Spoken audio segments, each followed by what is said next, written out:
As a business leader, if you've ever felt guilty about making good money, this episode is definitely for you. Struggle is not holy, and success is not suspect. That's our conversation today on the podcast. Let's jump in.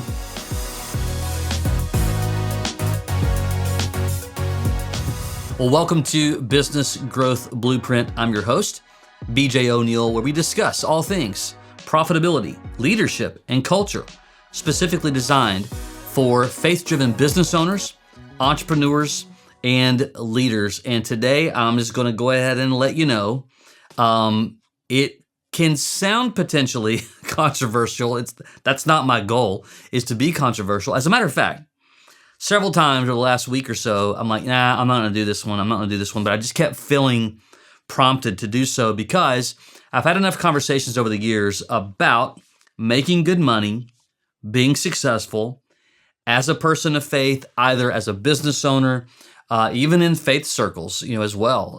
It's a conversation I've been around for a lot. But when profit feels uncomfortable, some of us sometimes, struggle with this idea about making money, making good money, making a lot of money. I'm going to discuss that and dismantling that poverty mindset inside our faith culture. And I know that the word poverty is strong, and I get it, but and I am using it by design to just kind of shake us a little bit, especially if that message is for you. Both if you struggle with it and the other side. Maybe you haven't thought enough about what you do with the money you're making, even as a believer. We're going to jump in that, and I'm going to state some obvious things. Why profit, right? I've had this question with people, that struggle sometimes, even those that are not even in business. They're like, I don't understand why, any business has profit, they should just give it away. Well, that's not realistic. But why profit? One, we have to have provision. I'm gonna connect that provision part, because you can say, well, provision and the amount of it is in the eye of the beholder. It is not exactly. I'm going to discuss that in a second. We have to be fed. We have to have some type of roof over our head. Where does that come from in our culture today? It comes from working. I do believe that God created us to work. Now, did he create us to work the way we work today in technology? I don't know. You can debate that if you want. But here's what we have to have. We have to have provision. Provision comes from earning. Back in the times of the Bible, they did this through trade. They would trade cattle, grains. They would trade crops, right? That was kind of considered currency. Well, currency obviously is different today, right? And so we have to produce currency. How do we produce currency? Well, if you, let's say that you're a sales manager, you don't own the business, you don't run the business, but you're a sales manager. Your job and your contribution to that business or to that organization earns some type of living wage. That's how you feed your family. That's how you pay your mortgage. That's how you put automobiles on the car, tires on the automobile rather, and you get your family to church, you get to family to baseball games, to basketball games, and to everything in between. And we have to have the provision. Well, that comes from someone who decided to take risk to build, to start, to buy the business, to start with, to employ you and thousands and millions of other people all over the world. So we have to have profitability, and we really need bold leaders who earn well to employ well. And you probably hear kind of the ridiculous comments today. There's more billionaires than ever before. They should take their money and give, even though these billionaires employ hundreds of thousands of people. And we need them because they're taking significant risk so they can employ people and employ people well. Now, the word well absolutely could be in the eye of the beholder. I get that. We're going to take that off the table because that could be a debate all day long, okay? But think about it this way. just for context, I live in Nashville, Tennessee. There's approximately, give or take, in the metropolis area, around 5,000 or so businesses, okay? And think about just in that little geographic plot, how many people are employed by those 5,000 or so businesses. Some of those businesses, it's just the business owner. Maybe they're just washing windows or doing something, an appliance repair guy, part-time retired or whatever. Others, they're employed 300, 500, 1,000 people or so. What do all these people do? They buy food. They pay taxes. They put gas in the car. When I put gas in the car, that's going to feed the gas station employee and his family, and the cycle goes on and on. That's what profitability truly is all about at the end of the day. If there was no profitability, we wouldn't be able to have employment. We wouldn't have provision. And it's just a trickle-down effect. So we should, as far as I'm concerned, celebrate profit from a standpoint, it's what feeds the world. Now, of course, there's plenty of people abusing money, which moves into the next thing. There is a huge difference between the love of money and money itself. 1 Timothy 6:10 says that the love of money is a root of all kinds of evil, not money itself. You can do amazing things with money. Provision, we call it money, but the word money itself has just a negative context because of our culture. But it's provision. And we, as Christ followers, as believers, can do amazing things with that provision. So the distinction between evil and money itself, that gets collapsed in a lot of church culture. And the result oftentimes is leaders who are unconsciously sabotaging their own profitability out of misplaced conviction.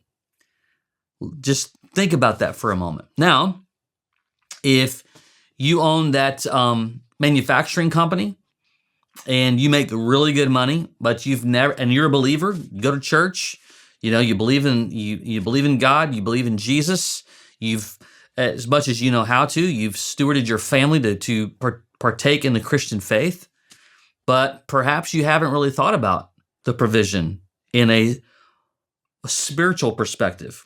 This is also for you as well.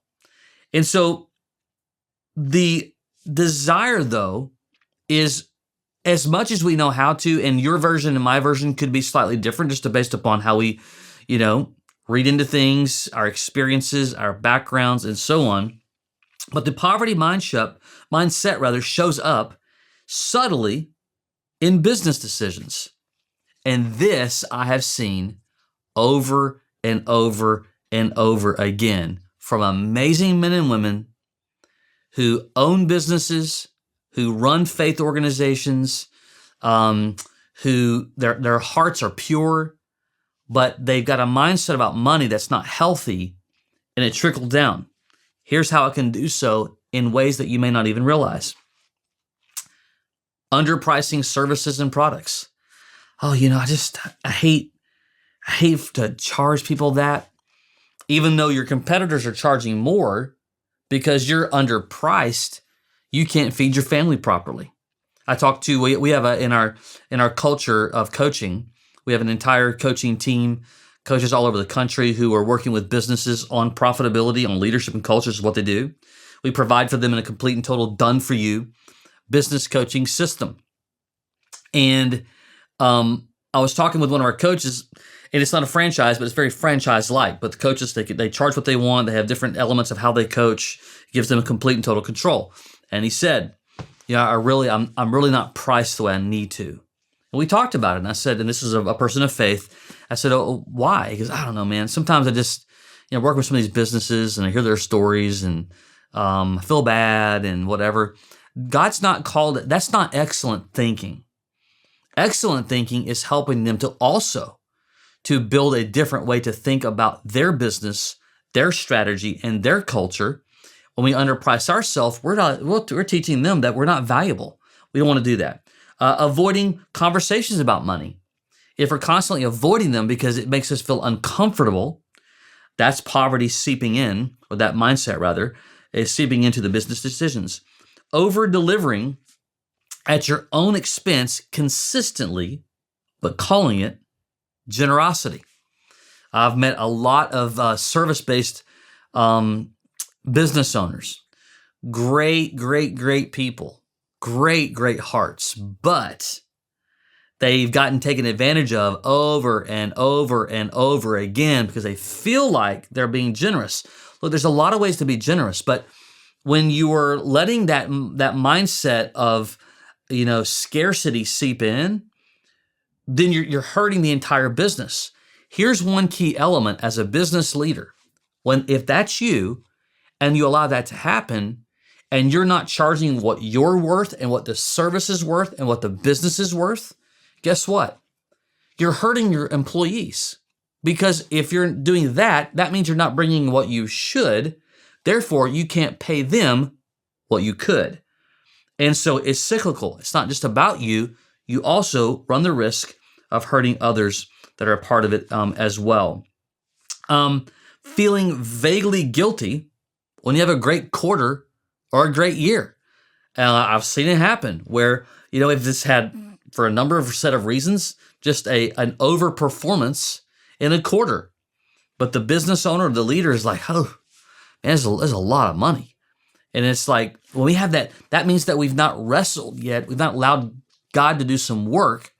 And oftentimes, I find it's because we don't have a decision on what we do with the proceed. That's the profit part. We're going to talk about that in as well. So we have to understand and develop a mindset that profit is stewardship. Now go back to Timothy, or there's a number of verses about, the root of money, evil or not. When we go on the other side of that and we begin to understand that money actually is a tool, and as a faith-driven individual and leader, it's actually provision that can be used for good beyond just the word more. Of course we can abuse it. Of course we can overspend. Of course, and we can get into the conversations about, money, houses, this, that, and the other all day long. But it's a stewardship one. It's not a morale one. And when we understand where profit lands in retrospect to stewardship, everything changes. And here's the phrase: you can't fund a mission that you can't sustain. Where there is no margin, there is no mission. Where there is no margin, there is no mission. There's a lot of amazing ministries and missions all over the world. Guess how they're funded? By amazing men and women that God's blessed their businesses, where they've had provision and a surplus of it, that they can take a portion of that and give that to the mission, the ministry. I've had conversations with people. I've had and have family members who are on the mission field as missionaries who have said, I believe that everyone should just take up the cross and, live as frugal as possible and, get into a third world country for the sake of the gospel. Hey, if that's where God's calling you, you need to go do it. But guess how they're funded? By amazing people who are making profit, because somebody's got to fund it at some point.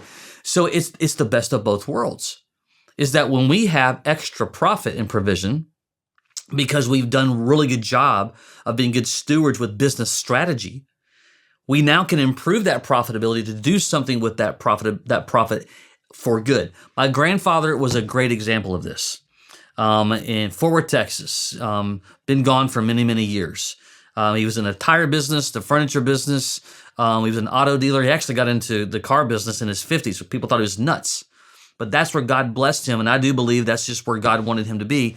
God blessed him the most with his car business. Because of that, he quietly, no one knew, gave to faith-driven universities, churches, ministries, tons of them. He also had a big house. He had a lot of property, horses, had a lot of cars. I mean, God really blessed him, but that provision also gave him the ability to sow into a lot of work that's still going on nearly 40 years later. And that's where God can bless the prophet when prophet is looked at as stewardship, okay? You cannot be financially generous from a position of chronic scarcity. I want to say it again. You cannot be financially generous from a position of chronic scarcity.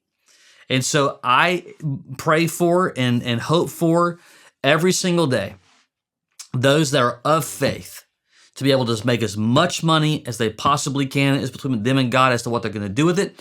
I just hope that they take that and to sow it into something that's of value from a gospel perspective, or that's doing a great work in their community. There's a lot of amazing organizations in your local community that need support, that need help. And you as a leader, especially if you own that business and you have the sole decision to do something with your proceed. Now, I'm not suggesting that you cut it all out and you give it all away and you don't have enough to pay for investing for growth or whatever. There's got to be a balancing act at the end of the day. So, practical application as we wind this down. 1, identify potentially if you're struggling in this area where the poverty mindset is showing up in your numbers, pricing, margins, revenue conversations. Where are you consistently pulling back? Here's an example. This is the big one. Anytime everybody gets conservative on marketing, and it's like the one arm that you need to be, generous for your business. No, you can't be willy-nilly. Yes, you have to have a strategy. You can't just go do them without, knowing what you're doing. So please hear that correctly. But where are you with your scarcity mindset, if you have one? And I would argue, make sure that you don't, and you don't even know it. Fear is a real thing with faith-driven individuals. And sometimes we succumb to that in the business environment by running the business in a scarcity, which can move us into a poverty mindset because we believe that, well, God doesn't want me to, be wasteful. Well, he doesn't also want us to squinch it so hard that we make life difficult. We don't improve equipment. We don't invest into our people and so on. Like, we've got to make sure that we do this correctly, and we do this in a way that is God honoring. Ask the stewardship question. Ready? Here's a fun one to me. If God doubled my revenues and profits this year, what would I do with it? See, sometimes we spend so much time in trying to just make it all work that we don't ever to process, what would I do with it? How would I steward the proceed that I would be given? Work backwards from that answer. If you can answer it clearly, do you have a vision worth building toward? If you can't, you've got work to do, which is worth celebrating. Reframe pricing as a reflection of value delivered. I mean, quality matters, and quality is real. There is a difference in, my brother-in-law does a lot of woodworking, and he'll tell you there's a quality in the object, the wood. There's a difference in thickness. There's a difference in the type of wood, and some of it, the good stuff, it costs a lot more. Why? Quality. What about you? Your value, your quality, it's worth something. That's how you're able to improve your profitability at the end of the day. Generosity, lastly, is more powerful from abundance than from scarcity. I do believe, and again, I grew up in the ministry, grew up in the business environment. It's all I've ever been a part of for 50 plus years. It's all that I know. And I've heard it over and over and over and over again. And I've heard it. And it's an attitude as much as it is anything. It's a posture almost, to where people believe that, being stingy gives them the ability to be more generous. And it's right the opposite. When we have a drive for making and earning well, we're able to be more generous every single time. And that's what I love about the conversation, regardless if it is a little bit challenging to hear the word dismantling the poverty mindset inside faith culture and the church. I hope this has added value today. I hope you wrestle. And if anything that I've said today has caused you to be able to just touch a nerve or two, I would encourage you to wake up a little bit, pray about it, figure out where you got to, make some moves and process it and go on. Okay? Until next time, take care.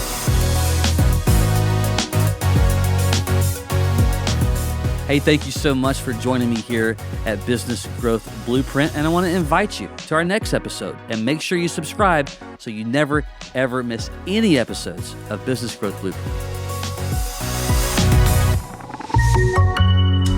Access more